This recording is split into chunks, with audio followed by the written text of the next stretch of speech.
Hey y'all, I'm on my second channel because I decided I'm not going to use it as a backup channel unless I have to. I decided what I'm going to do is I'm going to use my original channel as my disaster preparedness channel, and I'm going to use Who's Your Patriot 2 as my political channel.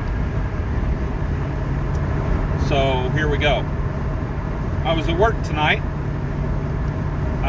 We're on break, and somehow, some way, the subject of transgender women in women's sports came up. And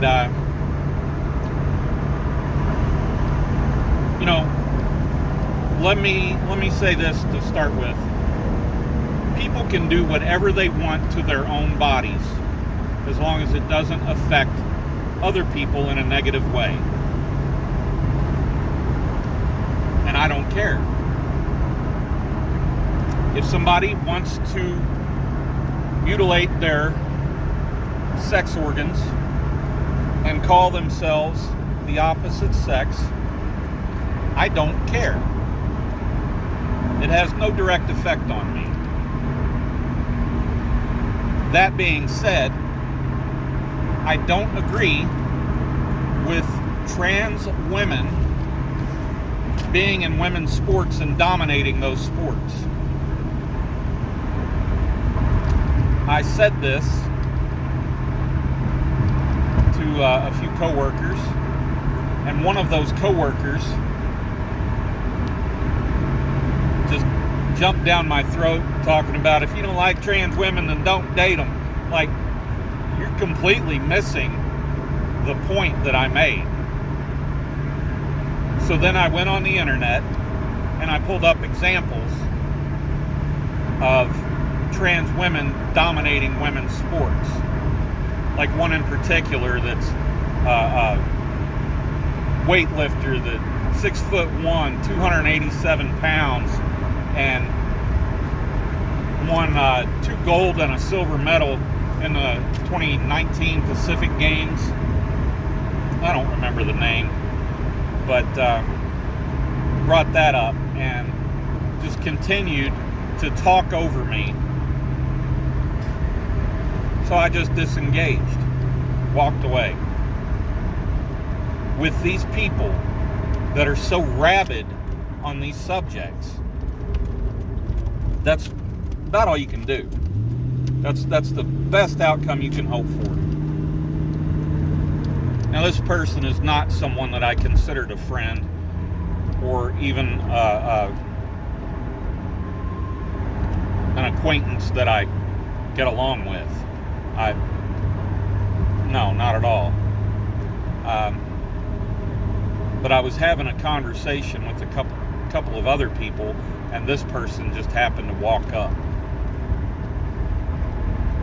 So, and then took over the conversation. So then I just backed out of it. Break was about over anyway. It ain't worth it, because this person was getting so high-pitched and shrill that they weren't hearing anything I was saying. So just walk away. That's all you can do in a situation like that. One of the other guys after break came up to me on his forklift and said, I noticed you just kind of walked away. I said, yeah, I mean, when you're trying to reason with a libtard, it's like beating your head against a brick wall. So there's no point. He said, yeah, I agree with that. So anyway, I don't understand why that's such a touchy subject for some people, but it has no direct effect on my life. But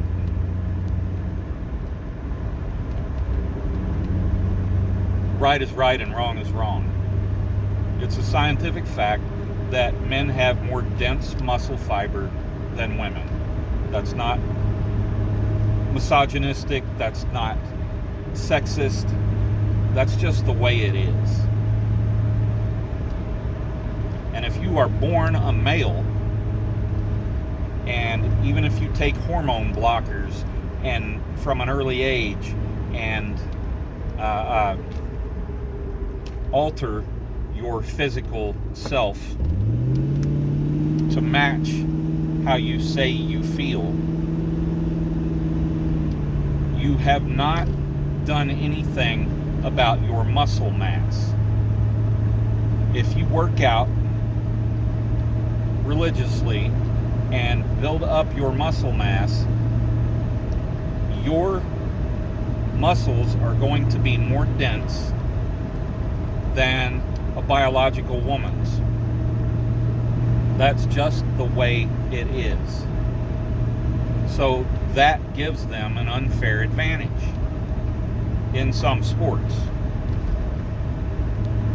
You don't see any trans men trying to compete in men's sports. Not that I'm aware of. Maybe I'm wrong. Maybe there is. But on a professional level, I haven't seen it.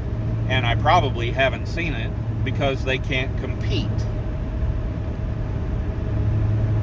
That's just the way it is.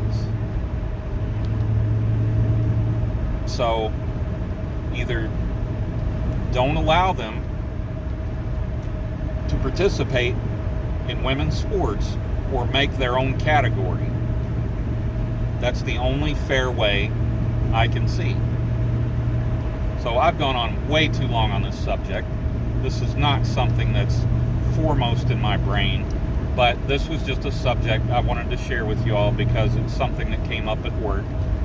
So anyway, I'll let you go. This is way too long of a video on this, and this is probably the last time I'll ever talk about this. So until next time, I'm Victoria Kiram. Stay safe out there.